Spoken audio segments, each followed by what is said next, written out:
Математика сабағымызды бастаймыз. 157 сабақ. Сабағымыздың тақырыбы бұрыштарды өлшеу және салу.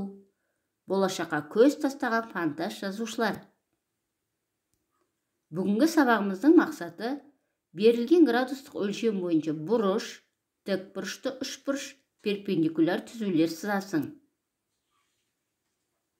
Балалар, оқулығымыздың 101 бетіндегі бірінші тапсырмаға назар аударайық. Өрнектердің мәнін есепте. Балалар, бүгін біз тағы да бір фантаз жазушы Кир Бурлычпен танысамыз. Кир Бурлычтың алдағы 100 жыл деген кітабында болашақты бағдарлай алған. Барлық өрнектердің мәндерінің қосындысын тап. Сонда кітаптың кейіпкері Коля Наумов болашақтың қай жылына тап болғанын білетін боласың. Яғни өрнектердің мәнін тауып, оларды қоссақ, Коляның болашақта қай жылға тап болғанын білеміз.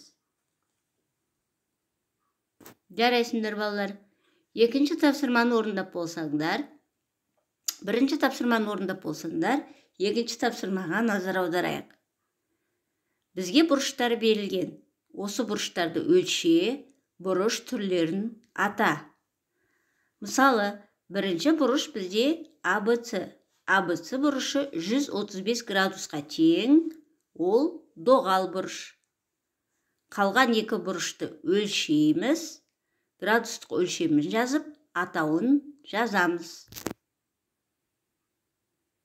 Балалар, енді 5-ші тапсырмаға назар аударайықшы. Бізге мұнда түрлі үшбұрыштар берілген. Әр үшбұрыштың бұрыштарын өлше, әр үшбұрыштың бұрыштарының қосындысын тап дейді. Бірінші бізде АБЦ үшбұрышы берілген. А бұрышы 60 градусқа тең, Б бұрышы 60 градусқа тең, С бұрышы 60 градусқа тең. Үшеуінің қосындысы 180 градус. Келесі ДФЕ бұрышы берілген. Д бұрышы бұнда тік бұрыш, яғни 90 градусқа тең болып тұр. F бұрышы мен F бұрышы 60 градусқа, E бұрышы 30 градусқа тең болып тұр. Қосындысы 180 болып тұр. Келесі бізге GIH үшбұрышы берілген. G бұрышы 130 градусқа тең, I бұрышы 30 градусқа тең, H бұрышы 20 градусқа тең. Үшеуінің қосындысы 180 градусқа тең. Бұдан шығатын қорытынды естеріңде сақтаңдар.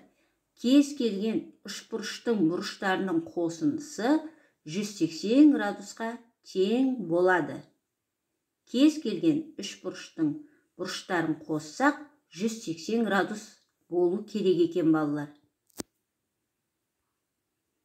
Жақсы балалар. Енді оқулығымыздың 102-103 беттеріндегі номер 3 тапсырманы, номер 4, номер 6, номер 8 тапсырмаларды өз бетіңше орында. Жақсы балалар. Сабақты жақсы түсінсеңдер, тапсырмаларды мұқият орындаймыз.